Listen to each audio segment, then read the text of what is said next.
Bonjour, le module pharmacologie et thérapeutique sera assuré par des enseignants de pharmacie clinique et de pharmacologie de l'université Joseph Fourier. Est découpé de la façon suivante. Après avoir abordé les généralités sur le médicament, nous parlerons du développement du médicament, viendront ensuite les formes pharmaceutiques, généralités sur la pharmacologie, pharmacocinétique et suivi thérapeutique, puis pharmacodynamie. Nous verrons ensuite les interactions médicamenteuses ainsi que les incompatibilités physico-chimiques et enfin nous finirons sur les effets indésirables et l'iatrogénie médicamenteuse. Que doivent connaître les infirmiers au sujet du médicament? L'objectif n'est pas de prescrire, mais de comprendre la prescription. Savoir lire et comprendre une prescription pour administrer le médicament. Savoir repérer les effets indésirables liés au médicament. Savoir également recueillir et interpréter des dosages de médicaments. Et enfin, considérer le médicament comme un soin en intégrant ses qualités et ses risques.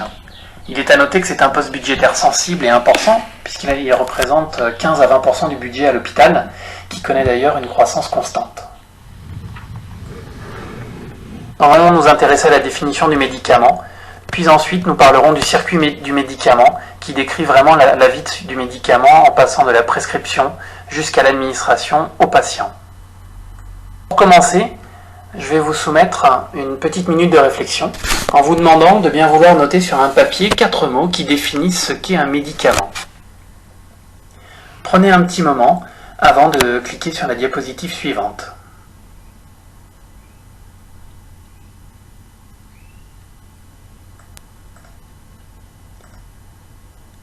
Au final, la réponse se trouve dans le suffixe pharmaco.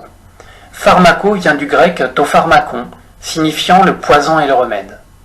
Donc, le médicament répond à un rapport bénéfice-risque entre une action thérapeutique que l'on veut bénéfique et des effets indésirables qui constituent un risque, et font bien comprendre que le médicament est un produit dangereux qu'il faut manier avec précaution. Voyons maintenant la composition des médicaments.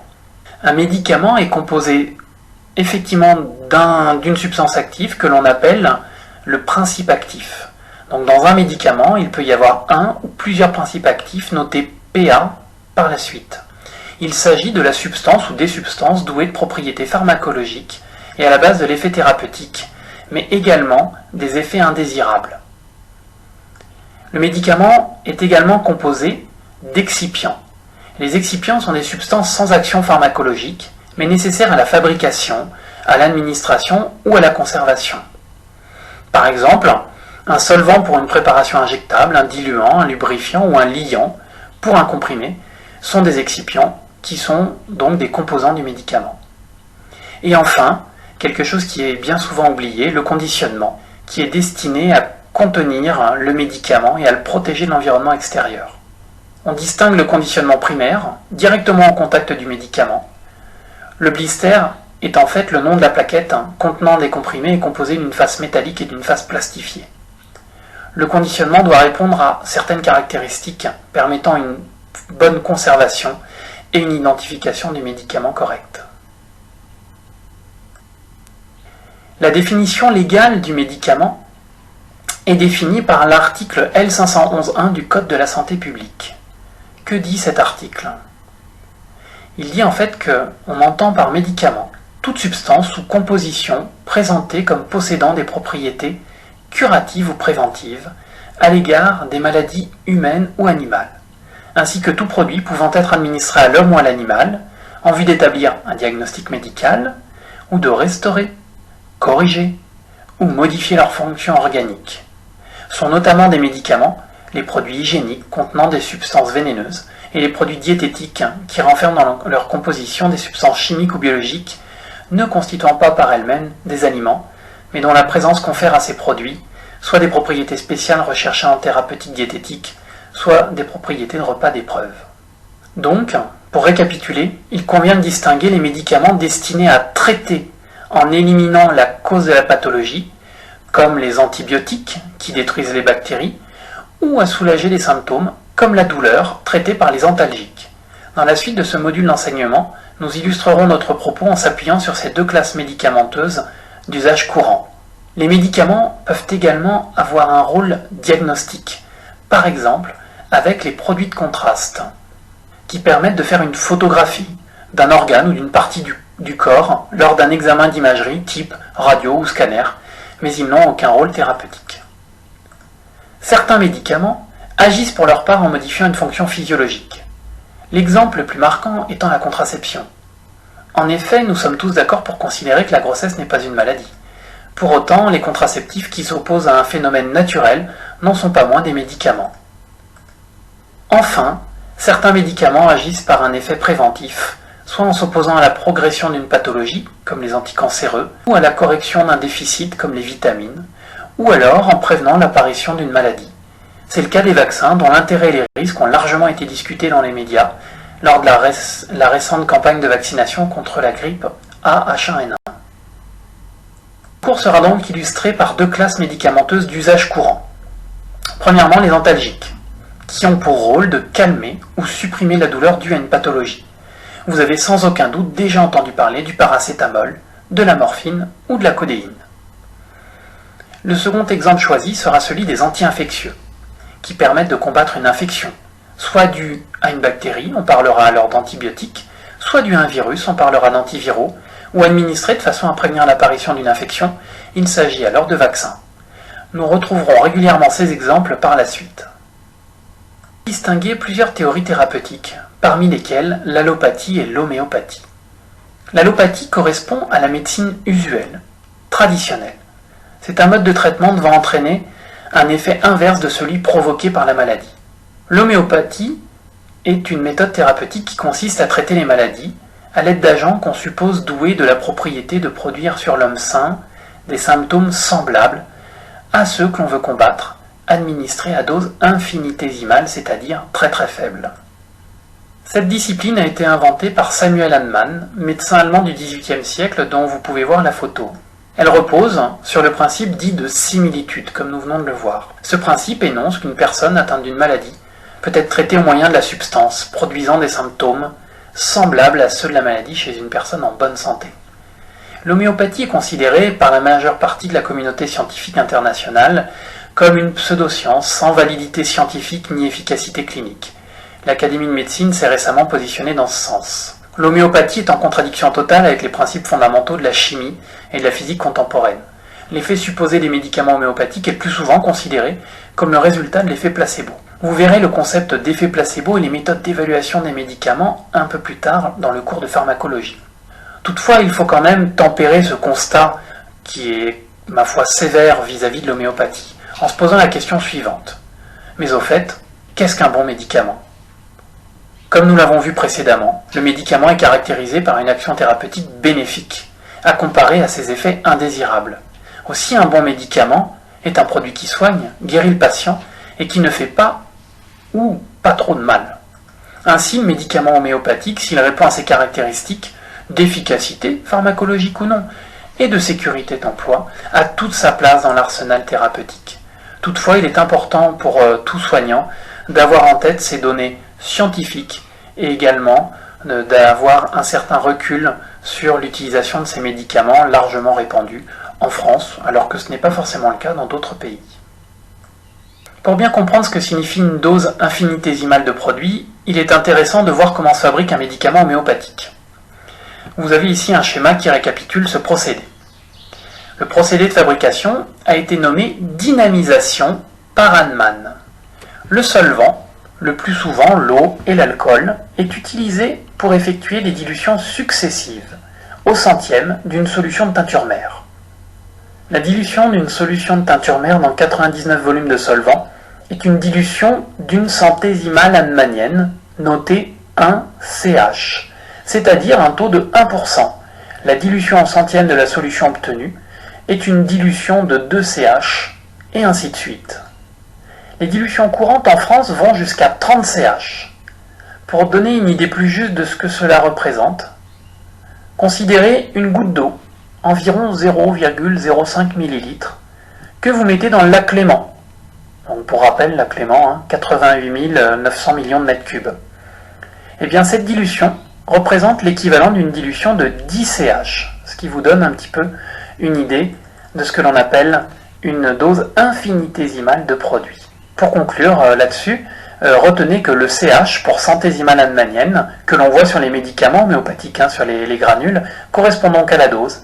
Il correspond au nombre de dilutions au centième. Voyons maintenant quelle est l'origine des médicaments. En effet, bien souvent, dans le grand public, on entend parler de médicaments naturels, d'origine végétale, que l'on oppose aux médicaments très chimiques.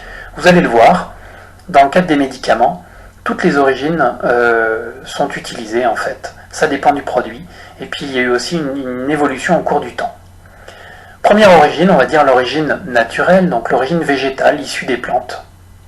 Donc cela concerne notamment la phytothérapie. Donc c'est un mode de traitement très ancien et qui connaît un regain d'intérêt. Dans ce cas-là, on va soit utiliser la plante entière, soit une partie de la plante, par exemple sous forme de tisane. Lorsqu'on utilise seulement certaines substances issues des végétaux, on va donc faire une extraction et on va pouvoir récupérer des médicaments très connus et très actifs comme la morphine, donc un antalgique majeur dont on reparlera un petit peu plus tard, la quinine, un médicament qui sert à traiter le paludisme, ou également la digoxine ou les digitaliques. Donc ce dernier est extrait d'une fleur qui pousse dans nos montagnes, que l'on appelle la digitale pourpre, une très jolie fleur dont vous pouvez voir la photo sur le côté. La deuxième origine concerne l'origine animale. Alors, c'est une origine qu'on utilise de moins en moins. La raison principale est la sécurité en fait des patients qui vont recevoir. Le principal scandale a concerné le problème de la vache folle. Mais nous avons eu un autre problème avec l'extraction d'hormones de croissance issues d'hypophyses de patients décédés, où il y a eu également transmission de ce qu'on appelle agent transmissible non connu. Donc l'origine animale, qu'est-ce qu'on peut utiliser? Donc soit un organe complet, la thyroïde, mais ça ne se fait quasiment pas, ça ne se fait plus du tout même, soit des principes actifs issus d'animaux. Alors vous voyez, on retrouve des molécules bien connues, l'insuline qui est utilisée chez les diabétiques, et également l'héparine qui est utilisée pour fluidifier le sang, donc qui sont extraits de pancréas et de poumons d'animaux. On peut également utiliser des excipients d'origine animale.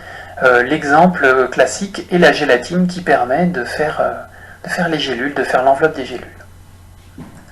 Autre origine, une origine microbiologique. On pourra citer deux exemples. Premier exemple, les vaccins, qu'on reverra un petit peu plus en détail dans le cadre des anti-infectieux. Qu'est-ce que c'est qu'un vaccin en fait?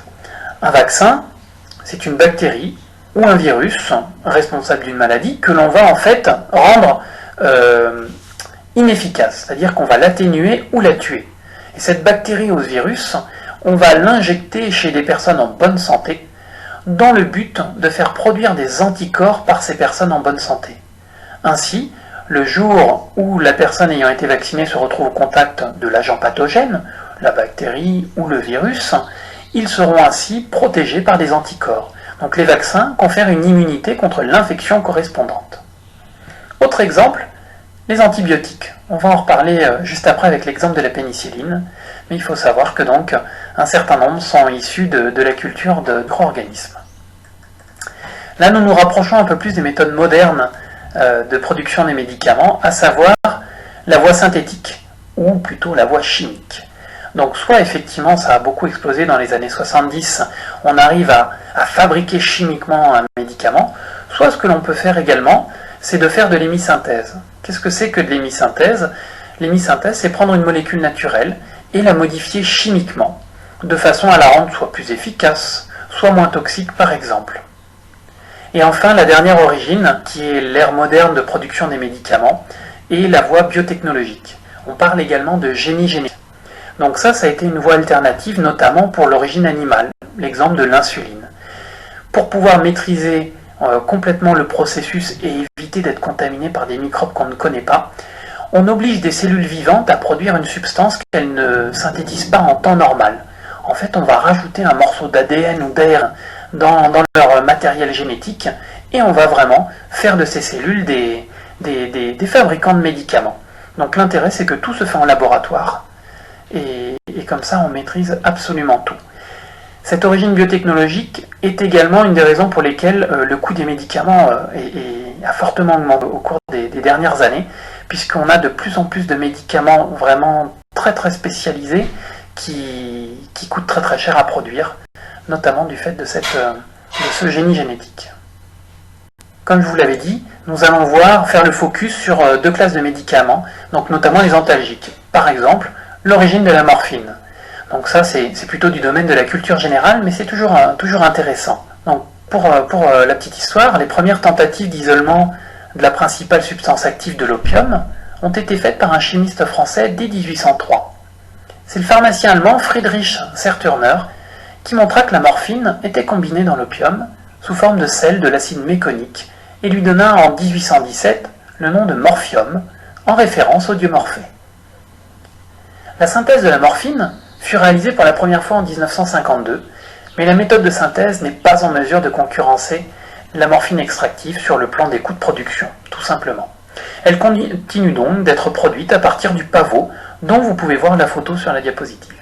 L'isolement de la morphine conduisit rapidement à son utilisation médicale, une substance pure étant plus facile à manipuler que l'opium, par nature inconstant en morphine. L'invention de la seringue hypodermique par le médecin français Charles Pravat lui donna encore plus de puissance. On parle également des dérivés morphiniques pour les médicaments chimiquement proches de la morphine. Certains sont produits par hémisynthèse, c'est-à-dire par modification chimique de la morphine extraite du pavot. L'objectif étant de jouer sur la puissance antalgique, la rapidité d'action ou la limitation des effets indésirables. Vous connaissez certainement un dérivé de la morphine qui n'est plus utilisé à visée thérapeutique, il s'agit de l'héroïne. À dose égale, l'héroïne est 3 à 4 fois plus puissante que la morphine, et le flash qu'elle procure en injection intraveineuse est réputé plus euphorisant que celui de la morphine. Son potentiel de pharmacodépendance est également plus marqué. Aujourd'hui, les morphinomanes sont rares car la morphine est quasiment absente du marché clandestin, saturée par l'héroïne à l'exception de rares détournements de médicaments. L'héroïne est une substance de synthèse que l'on obtient à partir de la morphine. Il s'agit d'une morphine estérifiée sur les carbones 3 et 6. Donc sans rentrer dans la chimie, vous pouvez voir le dessin de l'héroïne, de la molécule d'héroïne juste en dessous. Bon, la chose qu'il faut juste savoir, c'est qu'en fait, il y a deux fonctions acétyles qui permettent d'augmenter la solubilité de la molécule dans les lipides, ce qui explique la rapidité de son action dans le cerveau, qui est essentiellement constitué de phospholipides. Cette singularité physico-chimique explique donc la précocité et la violence de son action après injection, le fameux flash recherché par les toxicomanes. Autre exemple, les anti-infectieux, nous allons nous intéresser à un des antibiotiques les plus connus, à savoir la pénicilline. Vous voyez en photo en haut de cette diapositive le docteur Fleming. Le docteur Fleming a en fait été la personne qui a découvert la pénicilline, on va dire un peu par accident, par hasard. Comment ça s'est passé? Vous racontez la petite histoire. En septembre 1928, de retour de vacances, le docteur Alexander Fleming retrouve son laboratoire londonien et ses cultures de staphylocoques, qui sont des bactéries, sur une paillasse. Il a la mauvaise surprise de constater leur contamination par un champignon microscopique appelé Penicillium notatum, qui était utilisé dans le laboratoire voisin. Ce genre de contamination n'est pas rare, mais avant de se débarrasser des cultures désormais inutilisables, il a le réflexe de les examiner attentivement. Il constate alors que les staphylocoques ne se développent pas à proximité du champignon. Il émet alors l'hypothèse que ce dernier synthétise une substance qui bloque le développement de la bactérie et l'appelle pénicilline. Fleming publie sa découverte en 1929 et signale les possibilités thérapeutiques. Et c'est là que vous voyez la difficile découverte d'un médicament, puisqu'en fait, la pénicilline est très difficile à purifier et isolée en quantité appréciable, elle est bientôt oubliée. Il faudra attendre une dizaine d'années avant qu'elle revienne sur le devant de la scène, et les premières utilisations thérapeutiques des antibiotiques n'auront lieu qu'au moment de la Seconde Guerre mondiale. Un point sur les différentes catégories de médicaments. Actuellement, on connaît surtout le médicament fabriqué par l'industriel et vendu sous forme de boîte par les pharmacies. Mais je vous propose de faire le point sur deux préparations particulières juste avant. Premièrement, la préparation magistrale. La préparation magistrale est en fait une préparation effectuée par le pharmacien, qui est la personne qui a le monopole de la fabrication des médicaments, sur prescription du médecin, et destinée à un patient particulier. Donc ça se fait de moins en moins en ville. Ce sont les pommades ou les gélules. En revanche, c'est une pratique qui s'est beaucoup développée à l'hôpital au cours des dernières années. Alors pas forcément pour faire des gélules, mais plutôt pour s'occuper de patients très spécifiques. Donc vous voyez deux exemples, la nutrition parentérale et les anticancéreux. Le premier exemple, la nutrition parentérale, c'est en fait de la nutrition que l'on va injecter dans les veines du patient. Ce mode de thérapeutique est de plus en plus utilisé chez les patients qui ont des chirurgies digestives et qui ne peuvent pas manger de façon normale, mais également de plus en plus en néonatologie, chez les nouveau-nés qui sont prématurés et qui ne peuvent donc pas se développer sans ce coup de pouce. Donc ce qu'il faut savoir, c'est que on utilise vraiment des poches injectables qui sont faites sur mesure. Donc comme vous le voyez sur la photographie, c'est fait en général à la pharmacie par des préparateurs qui vont agir dans un environnement stérile, sous haut afflux laminaire, et qui vont donc faire vraiment un apport très spécifique pour chaque enfant. Les anticancéreux, c'est exactement la même chose, mais pour une autre raison. C'est lié à la toxicité de ces médicaments. Pour par exemple du paracétamol ou du doliprane, on peut donner un comprimé de 500 mg à un gaillard de 80 kg ou à une jeune fille de 60 kg. On ne va pas forcément tenir compte de la différence de poids. Pour les anticancéreux, ils sont tellement efficaces et tellement toxiques que l'on va vraiment ajuster la dose à chaque patient au milligramme près. C'est la raison pour laquelle on a vraiment de plus en plus développé ces préparations magistrales. C'est-à-dire que tous les jours, les pharmacies préparent la poche de chimiothérapie anticancéreuse pour chaque malade en fonction du paramètre du poids, de la surface corporelle. Un autre type de médicament concerne les préparations officinales. Donc les préparations officinales sont des choses qu'on n'utilise pas si souvent, c'est en général des vaselines salicylées. C'est-à-dire que c'est fabriqué par le pharmacien selon la pharmacopée. Alors voilà un nouveau terme dont on n'a pas parlé avant, on va dire que la pharmacopée c'est un petit peu comme le livre de recettes du pharmacien. Le pharmacien ne peut préparer un médicament que si ce médicament est référencé dans la pharmacopée.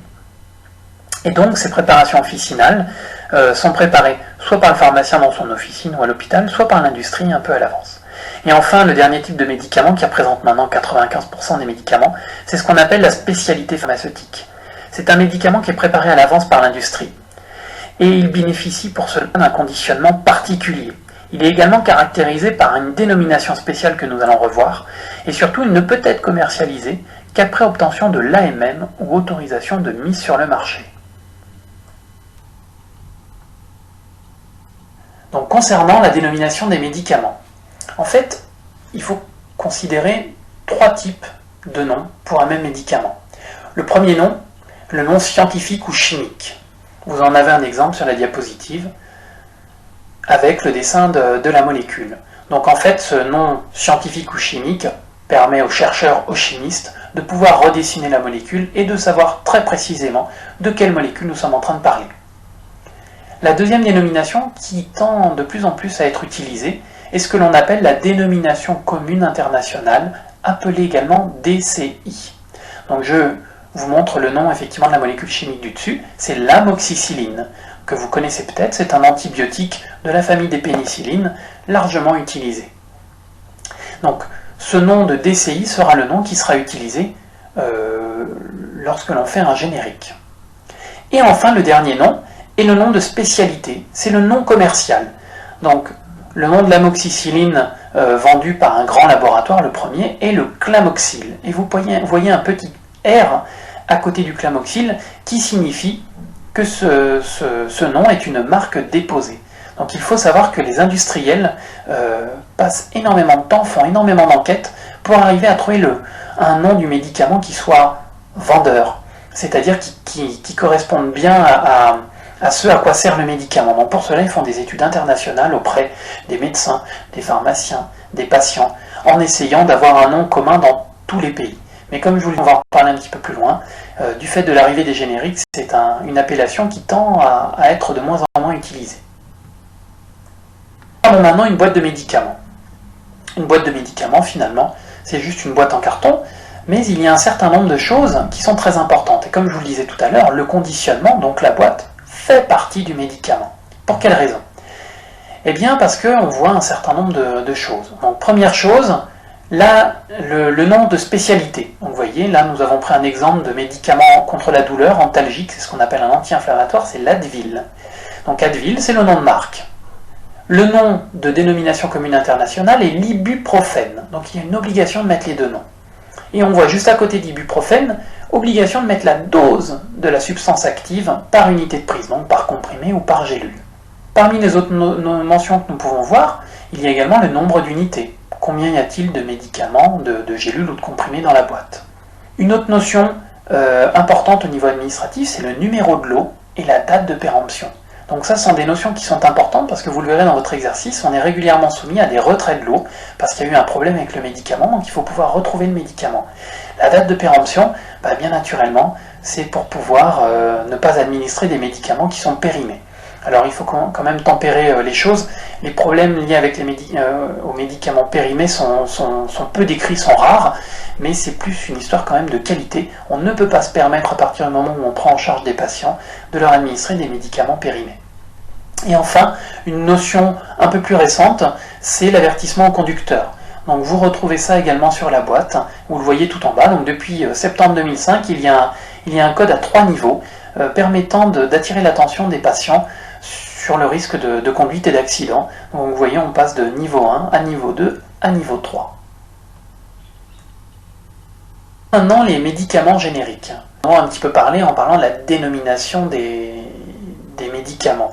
Donc vous le savez, il y a de nombreuses campagnes pour favoriser l'utilisation des génériques, le principal objectif étant un objectif économique, mais nous verrons notamment dans le dernier cours que l'utilisation des génériques a également un rôle en termes de réduction des erreurs médicamenteuses. Donc qu'est-ce qu'un générique?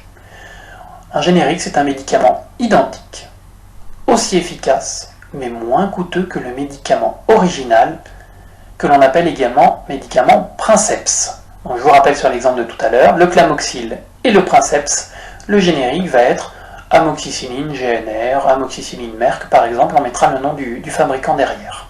Donc l'objectif du générique, c'est d'être une copie conforme d'un médicament original, dont le brevet de fabrication est tombé dans le domaine public. Alors je vais apporter quand même un tout petit bémol. Comme nous l'avons vu tout à l'heure, dans un médicament, il y a une substance active ou plusieurs, il y a des excipients et un conditionnement. Et lorsque l'on dit copie conforme, c'est vrai et ça nécessite des précisions. C'est-à-dire que ce qui est conforme, c'est la substance active. C'est-à-dire qu'un générique est obligé d'avoir la même substance active que le princeps. Dans le Clamoxyl, il y a de l'amoxicilline, dans le générique, il doit y avoir de l'amoxicilline à la même dose. En revanche, le fabricant peut utiliser les excipients qu'il veut. C'est-à-dire que lorsque le médicament tombe dans le domaine public, le fabricant n'est pas obligé de délivrer sa robe de cuisine. Vous le verrez bien souvent, la pharmacie, c'est un peu comme la cuisine. Donc, si on veut fabriquer un générique, on a le droit de reprendre de l'amoxicilline, mais pour cela, il faut faire sa propre recette. Et donc, c'est un petit peu comme le gâteau au chocolat. Certains vont mettre de la farine, d'autres vont mettre du beurre ou du sucre. Il y a plusieurs variantes, mais au final, ça reste un gâteau au chocolat. Donc, c'est exactement pareil pour les médicaments. Donc, ayez juste en tête que c'est pareil, mais qu'effectivement, il y a des composants qui sont un peu différents. Pourquoi est-ce que c'est important de savoir que les composants peuvent être un peu différents? Donc, comme nous l'avons vu tout à l'heure, les excipients n'ont pas de rôle thérapeutique. Ils sont là pour être diluants, pour par exemple masquer une amertume ou un mauvais goût du médicament.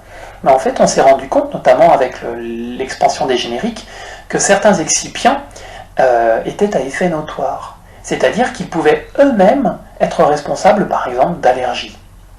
Donc, ce qu'il faut bien comprendre, ce n'est pas que le médicament générique est moins bien que le médicament princeps, c'est qu'il peut être un tout petit peu différent sur la composition. Je vais vous donner un exemple. Un patient traité pour une insuffisance cardiaque par de la cordarone, qui est un médicament princeps pour les troubles du rythme et l'insuffisance cardiaque. Ce patient va très bien. Un jour, on lui donne de l'amiodarone générique. Quelque temps après, il a des boutons qui apparaissent sur les bras. En fait, ce qui a pu se passer, c'est une allergie à un des excipients de l'amiodarone. Mais en fait, la même chose pourrait apparaître dans l'autre sens. Le patient pouvait très bien aller avec le générique, ne pas être allergique à l'excipient, et le jour où on lui donne la cordarone princeps, être en fait allergique à un des excipients. Donc retenez ça, c'est que c'est un médicament aussi efficace, qui a la même composition en substance active, mais dont les excipients peuvent être différents et pour lesquels ça nécessite une certaine surveillance, notamment au niveau des allergies. Donc revenons à la définition du générique. Donc je vous ai dit que c'était moins cher. Pour quelle raison? Mais en fait, le dossier d'AMM, je vous l'ai dit, pour fabriquer un nouveau médicament, ça va durer 8 à 12 ans. Il y a énormément de recherches à faire. Mais en fait, le génériqueur n'aura pas tout ça à faire. Le génériqueur, il peut reprendre la molécule et il a juste un test qu'on appelle un test de bioéquivalence, c'est-à-dire montrer que ça marche aussi bien que les autres. Donc c'est beaucoup plus facile, beaucoup moins long et donc beaucoup moins cher à faire. Donc en contrepartie, on impose aux fabricants de génériques de diminuer le prix d'au moins 30%. Alors en pratique, comment ça se passe la prescription et la délivrance des génériques? Vous le savez, il y a eu beaucoup d'incitations de la part des pouvoirs publics pour utiliser les génériques pour réduire les dépenses de santé. Donc il faut savoir que les pharmaciens depuis 1999 peuvent proposer des médicaments génériques à leurs clients à la seule condition que le médecin n'ait pas inscrit non substituable sur l'ordonnance. Donc il faut même savoir qu'il y a des incitations financières pour les pharmaciens de façon à ce que on développe un peu plus l'utilisation des génériques. Alors dans quel cas le médecin peut être amené à utiliser le non substituable? Ce n'est pas forcément parce qu'il veut absolument que le patient ait un nom de marque. Ça peut être pour la raison que je vous ai mentionnée juste avant, à savoir le patient est peut-être allergique à un des médicaments. L'autre possibilité, ça peut être que le patient a beaucoup de médicaments, est très âgé, a beaucoup de mal à s'y retrouver et pourrait mal prendre ses médicaments si on lui changeait les noms régulièrement, mais également la forme ou la couleur, puisque le générique peut être d'une autre forme ou d'une autre couleur. Enfin, dans le processus de favoriser la prescription des génériques, il faut savoir que les médecins ont des incitations. Et maintenant, il est vraiment demandé aux médecins de prescrire en DCI. Ce n'est pas encore une obligation, ils peuvent prescrire encore en non commercial, mais on a souvent tendance à dire que le vrai nom du médicament, c'est la dénomination commune internationale, la DCI, c'est-à-dire le nom générique. Voici une petite illustration qui date d'il y a quelques années maintenant, mais pour vous montrer un petit peu l'évolution du marché du médicament. Ça reprend un peu ce que nous disions sur médicaments, produits de grande consommation. Donc vous voyez des bonhommes qui représentent l'importance de la population de chaque continent, et vous voyez en jaune la consommation en milliards de dollars en médicaments 93 et en orange en 1999. Et bien sûr, au jeu des différences et des erreurs, vous voyez bien que c'est là où la population est la plus importante, que la consommation est la plus faible. Donc juste cette diapositive pour vous faire comprendre que lorsque l'on s'intéresse aux médicaments, il y a des enjeux de santé publique, bien évidemment, puisque l'objectif c'est de soigner des maladies.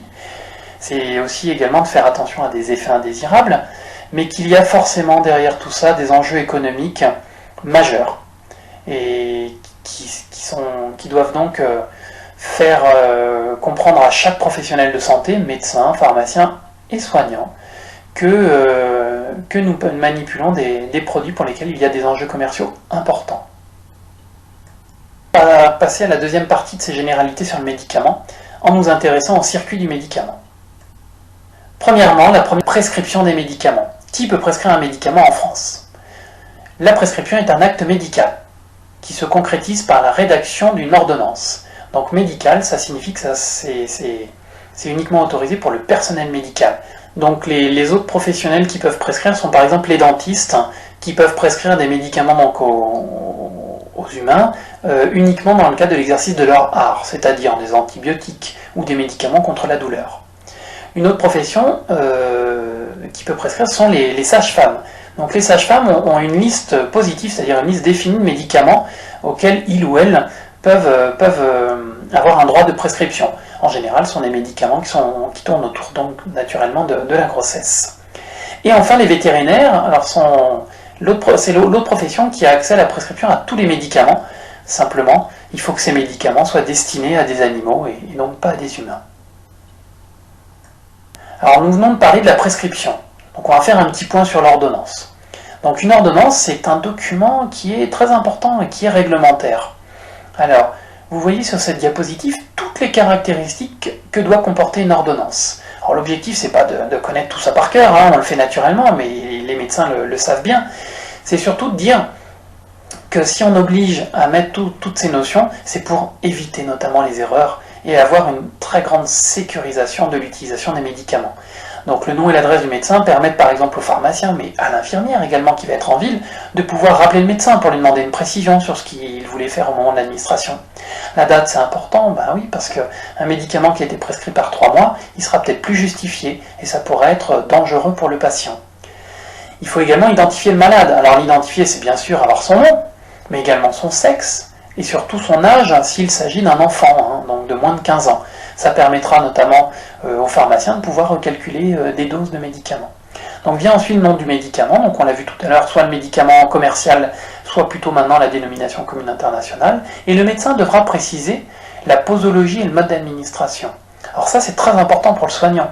Qu'est-ce que c'est que la posologie? La posologie, ça va être par exemple de dire prenez de l'oflocette, qui est un antibiotique, à 200 mg matin et soir par voie orale. Donc là, on précise tout. Si on ne précisait pas, si on avait juste mis oflocette 400 mg, l'infirmière, par exemple, ou le patient, peut prendre les 400 mg d'un coup. Bon, en général, il va les prendre par voie orale parce qu'on aura donné des comprimés, mais à l'hôpital, l'infirmière pourrait également l'injecter. Donc c'est pour cette raison que c'est très important, parce qu'un antibiotique administré en une fois au lieu de deux, ça va changer beaucoup de choses au niveau de son effet. Ensuite, la durée du traitement. La durée du traitement est importante, par exemple, pour les antibiotiques. Une cure antibiotique va durer un temps précis. Il faut bien la suivre, ça va être par exemple 1 semaine ou 2 semaines. Et enfin, la signature du médecin, parce que c'est un document réglementaire, que c'est plus qu'un droit pour le médecin, c'est un privilège médical de pouvoir prescrire les médicaments. C'est lui qui est le point de départ de la prise en charge médicamenteuse, donc il doit s'engager dans ce processus en signant. Alors vous voyez sur le côté une petite iconographie qui vous montre une prescription manuelle et un ordinateur.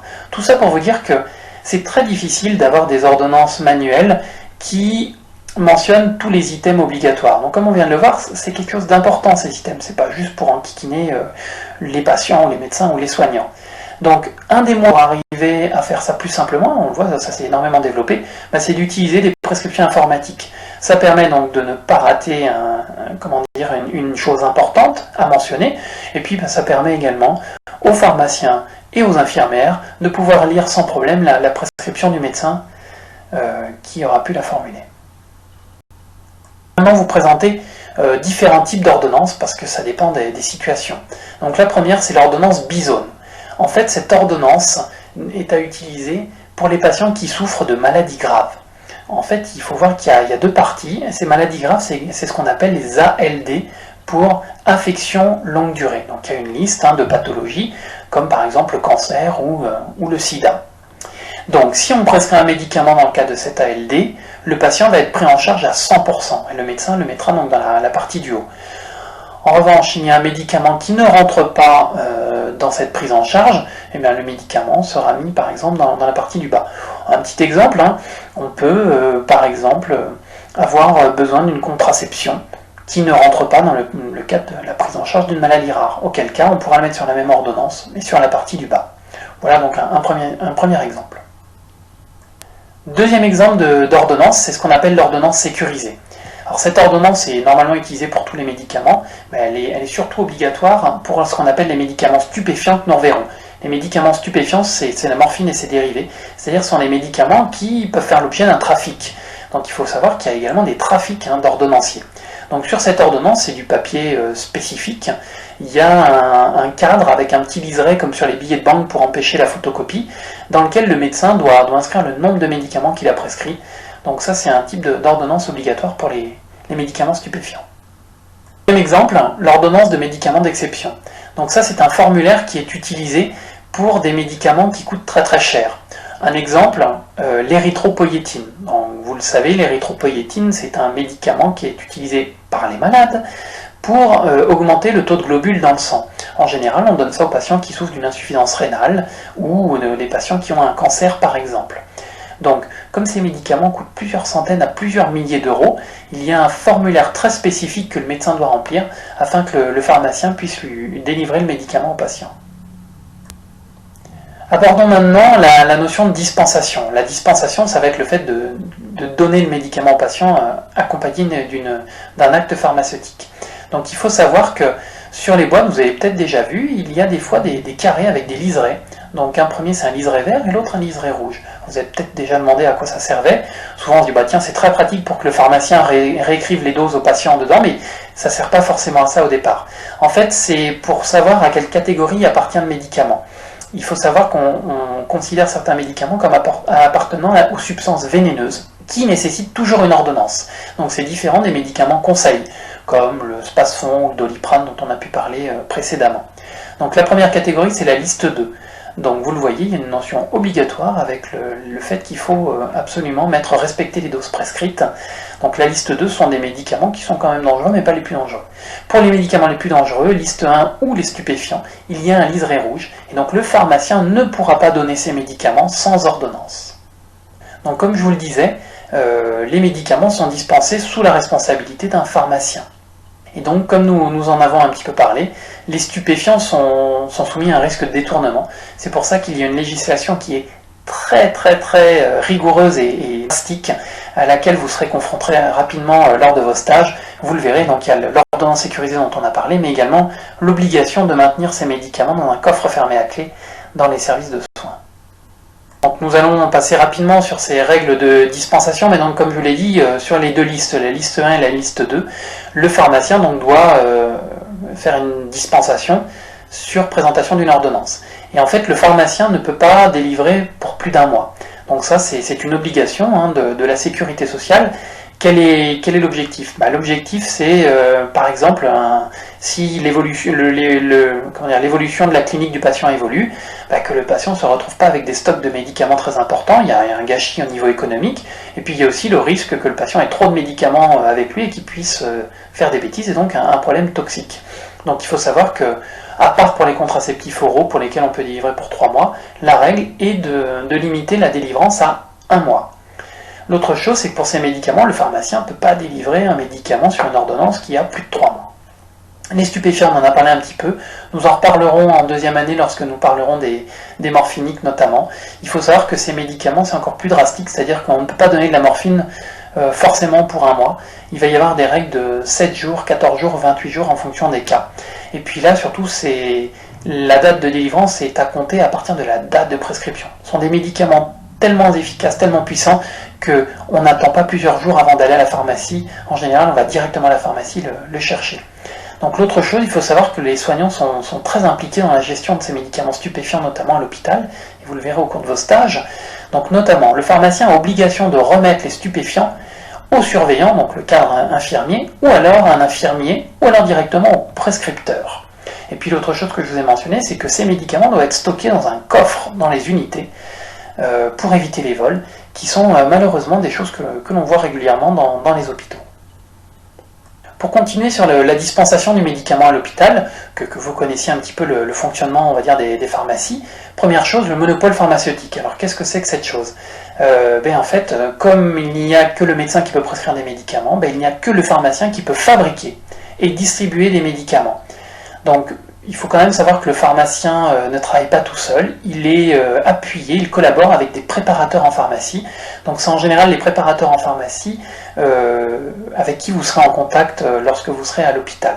Donc ce qu'il faut savoir, c'est que l'objectif de ce monopole pharmaceutique, c'est surtout d'assurer une bonne qualité du médicament. Comme je vous l'ai dit, on voit les pays dans lesquels ce système n'existe pas, il y a énormément de contrefaçons de médicaments avec des risques pour la santé très importants. Donc dans tous les hôpitaux, il y a ce que l'on appelle une pharmacie à usage intérieur, ou PUI. Donc dans tout établissement hospitalier, qu'il soit public ou privé. Et donc cette PUI a obligation et mission de délivrer les médicaments pour les malades qui sont hospitalisés. Alors ce qu'il faut savoir, c'est qu'à l'hôpital, on n'a pas en stock tous les médicaments. Alors on pourrait se dire, tiens, comment ça se fait qu'on n'ait pas tous les médicaments ?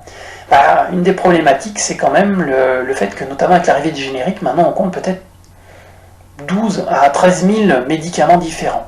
Donc ce qui est fait à l'hôpital, c'est qu'en fait on va faire des choix, mais des choix qui vont être concertés avec les médecins, avec les utilisateurs. Donc un exemple, au CHU de Grenoble, on va avoir un livret du médicament qui regroupe à peu près 2500 médicaments. Il faut savoir que c'est quelque chose de très important, la majorité des hôpitaux, on va dire, généraux, utilisent environ 1500 médicaments différents. Donc cette liste est déterminée notamment par la procédure des marchés publics. Un des intérêts va être de pouvoir mettre en concurrence. Je vous donne un exemple. Le paracétamol. Du paracétamol, on en a sous plusieurs noms. On a du Doliprane, on a de l'Efferalgan, par exemple. On a du Dafalgan. Donc un des objectifs à l'hôpital, c'est de dire, on a besoin d'un paracétamol, on en prend un seul, on les met tous en concurrence, ce qui permet d'avoir un prix moins cher, et puis également de s'y retrouver en termes de gestion, et puis de s'y retrouver lorsqu'on prescrit les médicaments ou lorsqu'on les utilise. Donc ça, c'est C'est une chose importante pour vous, soignants, de savoir qu'on n'a pas forcément tous les médicaments, mais qu'on a déterminé une liste qui permet de traiter toutes les situations, donc en cas de doute, il ne faut pas hésiter à demander à la pharmacie. Et puis une autre activité qui est faite par les pharmacies à l'hôpital, c'est ce qu'on appelle la dispensation aux patients ambulatoires. Je vous ai dit que la PUI s'occupe des médicaments pour les patients hospitalisés. Mais il y a certaines situations où les médicaments ne sont pas disponibles dans les pharmacies classiques de ville. Il s'agit de médicaments en général pour des maladies rares ou des médicaments pour des maladies nécessitant une surveillance très très particulière. Donc dans ces cas-là, à la pharmacie de l'hôpital, il y a un guichet, un comptoir comme dans une pharmacie de ville, où l'on fait de la vente aux particuliers. Venons maintenant à la dernière étape qui vous concerne directement, à savoir l'administration des médicaments. Donc l'administration des médicaments est un acte infirmier. L'infirmier a véritablement un rôle d'alerte pour le médicament. Vous allez être amené à suivre l'état des malades, à juger de l'efficacité ou de la tolérance d'un médicament. Et il faut que vous ayez une chose en tête, c'est que le plus important avec le médicament au niveau de l'administration, c'est de donner le bon médicament au bon moment, au bon malade. Repensez à l'exemple que je vous ai donné tout à l'heure sur l'antibiotique. Le bon médicament, un antibiotique n'est pas le même qu'un autre, donc on risque de ne pas être efficace sur la bactérie par exemple. Le bon moment, comme je vous l'ai dit, donner un médicament le matin, des fois, ça n'a pas le même effet que de le donner le soir ou matin et soir. Et puis enfin, le bon malade, ce sont des choses qui arrivent souvent avec les homonymes, mais pas uniquement, c'est qu'on peut se tromper de patient. Et là, donc, ça va être quelque chose d'embêtant qu'on va essayer, qu'il va falloir éviter. Donc c'est vraiment votre responsabilité au moment de l'administration. Pour continuer sur l'administration, il faut savoir que, notamment à l'hôpital, vous ne pouvez pas administrer un médicament sans prescription médicale. Alors il y a un petit cas particulier, c'est le cas des protocoles. Il faut savoir que donc on a un peu ouvert la réglementation. Maintenant, les soignants peuvent donner un médicament à un patient, même sans prescription, à condition que les médecins aient rédigé un protocole de service et que ce protocole ait été validé, voire que ce protocole ait été signé. Donc ça peut se faire par exemple sur la douleur, où le médecin peut dire par exemple, en cas de VA supérieur à 3, donner tel médicament. Le VA étant une mesure d'évaluation de la douleur qui sera faite par les infirmiers notamment. L'autre chose qui est très importante, c'est la traçabilité. Donc il faut savoir que tout ce que vous allez faire, on doit pouvoir le retrouver. Donc toute administration doit être consignée de façon écrite dans le dossier de soins infirmiers. C'est quelque chose de réglementaire. Alors si c'est réglementaire, c'est pas uniquement pour vous embêter, c'est qu'on voit bien souvent le cas, c'est-à-dire des semaines après ou des mois après, on se dit mais au fait, qu'est-ce qu'il a reçu vraiment le patient? Eh bien, si on ne peut pas se référer au dossier de soins infirmiers, on va être bien embêté. Et des fois, c'est très important pour comprendre des effets indésirables, par exemple, ou une inefficacité d'un traitement. Donc, c'est vraiment pas pour vérifier si les infirmiers ont bien fait leur travail. C'est pour être sûr de ce qui a été fait au patient. Et encore une fois, on s'intéresse à des médicaments très très efficaces et donc très très toxiques bien souvent. Alors, l'autre chose, c'est de respecter les règles d'hygiène de base. Donner un médicament, c'est quelque chose d'important. Donc pour cette raison, il faut absolument vous laver les mains et respecter une procédure propre. Cela conditionne la sécurité de l'administration médicamenteuse, notamment pour ce qu'on appelle les formes parentérales, c'est-à-dire les formes injectables. Pour finir, sur l'administration, nous allons voir ensemble quels sont les contrôles essentiels auxquels vous devez procéder avant de faire une administration. Premièrement, le nom du malade. Il arrive fréquemment qu'une infirmière nous dise « Ah, je l'ai donné au monsieur de la porte au lieu du monsieur de la fenêtre ». Donc avant de faire un prélèvement biologique ou avant de donner un médicament, on s'assure du nom du malade, surtout s'il n'est pas en capacité de vous le donner. Ensuite, on regarde le médicament. Donc il faut pouvoir vérifier le nom du médicament, mais sa forme également. Est-ce que c'est un comprimé qui est prescrit? Est-ce que c'est une injection? Mais également le dosage. Administrer 2 mg ou 4 mg, ça ne sera pas du tout la même chose. Donc ça, c'est très important de faire attention, notamment aux histoires d'équivalence. Donc si on vous prescrit un médicament avec le nom princeps et que vous avez le générique, être sûr de ne pas faire d'erreur, ce sont des choses qui arrivent souvent. Et si vous doutez, il faut absolument demander au prescripteur. Vous pouvez également appeler le pharmacien qui n'hésitera pas à vous répondre. Donc une des choses qui est importante, c'est au moment d'administrer le médicament au patient, il faut pouvoir vérifier cette chose-là. Donc il faut avoir sous la main toutes ces données. Donc c'est une des raisons pour lesquelles le découpage par exemple des médicaments est quelque chose à éviter au maximum. Enfin, la voie d'administration. Ça va être très important, vous le reverrez notamment en pharmacologie, parce que des fois la dose n'est pas du tout la même si on fait de la voie orale, ou de la voie intramusculaire, hein, c'est ce qui est noté IM, ou de la voie intraveineuse directe, IVD, ou une perfusion intraveineuse. Donc ça, c'est une chose majeure. Et enfin, l'heure et la fréquence d'administration. Si on fait des injections trop rapprochées, il peut y avoir des surdosages. Si elles sont trop espacées, il peut y avoir une inefficacité du traitement. Donc ça va être très important. La date de péremption, on en a parlé. Il est assez rare que les médicaments périmés soient toxiques, mais on ne doit pas administrer ce genre de médicament. Et enfin, l'aspect macroscopique du médicament qui fait appel à votre bon sens. Si vous voyez un médicament injectable qui vous semble avoir un aspect bizarre, eh bien la première règle c'est de ne pas l'injecter. Alors ce n'est pas forcément de le jeter à la poubelle, puisqu'on a des cas comme ça où les infirmières ont jeté le médicament qui peut coûter plusieurs centaines d'euros le flacon, et pour lequel c'était quelque chose qui n'était pas très grave. Donc vous le mettez de côté, si vous avez un doute, vous demandez aux collègues, si vous n'avez pas la réponse, vous demandez à la pharmacie, soit on échangera le médicament, soit effectivement on vous dira qu'il peut être réutilisé. Enfin, une des dernières étapes de l'administration des médicaments, qui est ma foi parfois peu fait, c'est de s'assurer de la bonne observance. Alors qu'est-ce que c'est que la bonne observance médicamenteuse ? La bonne observance médicamenteuse, c'est en fait que le patient prend le bon médicament à la bonne dose et au bon moment. Donc ça, c'est très facile, c'est la théorie. En pratique, vous savez tous, il n'y a qu'à demander autour de vous, à vos grands-pères, aux grands-mères, il n'y a quasiment aucun patient qui prend les médicaments comme ça lui a été prescrit. Donc des fois, c'est pas très grave, des fois, ça peut avoir des conséquences très embêtantes, très ennuyeuses. Donc pour cette raison, notamment à l'hôpital, ça c'est une des missions du soignant. Vous devez savoir si le patient a reçu ses médicaments ou pas, s'il les a bien pris. Donc ce qu'il faut absolument éviter, c'est le passage autour, et puis poser les médicaments sur la tablette du patient, en lui disant vous prendrez ça à 8 heures, sans qu'il sache à quoi ça sert, s'il faut le prendre pendant le repas, après le repas ou à un autre moment. Donc ça c'est vraiment quelque chose à éviter. Et puis surtout, après, si vous lui avez laissé les médicaments, c'est s'assurer qu'il les a bien pris, donc c'est repasser, et s'il ne les a pas pris, s'il les a fait tomber, s'il les a cachés, ça arrive, il n'a pas forcément voulu les prendre. Donc il y a des moments, notamment en psychiatrie, où l'observance est quelque chose dont les soignants ont vraiment conscience, puisqu'ils regardent le patient prendre son médicament. Et enfin, une chose qui est majeure, c'est que bien souvent, c'est vous qui allez être le plus au contact des malades physiquement. C'est-à-dire que le médecin va passer au moment des visites, mais vous allez faire des soins. Et donc, vous allez être amené à évaluer l'efficacité des médicaments. Alors, par exemple, sur une efficacité clinique. Exemple, les médicaments contre la tension artérielle. Comme vous voyez sur le schéma, il y a une prise de tension. Qui va prendre la tension ? Les aides-soignants également, mais les soignants. Donc c'est vous qui allez pouvoir voir si la tension baisse ou pas. Donc il faut que vous fassiez le lien avec la prise du médicament et que vous puissiez le transmettre au médecin. Autre possibilité, les antibiotiques dont nous avons parlé. En général, lorsqu'on donne un antibiotique, on regarde si à 48 heures il y a eu une diminution de la fièvre. Ce sont les soignants qui vont prendre la température. Donc c'est vraiment votre rôle que de vous assurer que le médicament marche bien. Autre chose, la tolérance. Donc là, la tolérance, c'est la détection des effets indésirables. Pareil, c'est vraiment votre mission.